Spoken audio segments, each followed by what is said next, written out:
انسان مارا جائے، یہ کیسا ناشکرا ہے۔ اسے اللہ نے کس چیز سے بنایا؟ نطفے سے بنایا، پھر اس کا اندازہ مقرر کیا، پھر اس کے لیے رستہ آسان کر دیا، پھر اس کو موت دی سو اسے قبر میں پہنچایا، پھر وہ جب چاہے گا اسے اٹھا کھڑا کرے گا۔ کچھ شک نہیں کہ اللہ نے اسے جو حکم دیا اس نے اس پر عمل نہ کیا۔ تو انسان کو چاہیے کہ اپنے کھانے کی طرف نظر کرے۔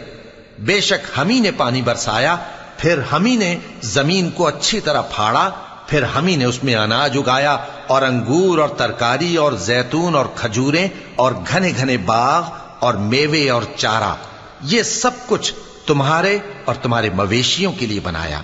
تو جب کانوں کو پھاڑنے والی آواز آئے گی، اس دن آدمی اپنے بھائی سے دور بھاگے گا، اور اپنی ماں اور اپنے باپ سے اور اپنی بیوی اور اپنے بیٹوں سے بھی۔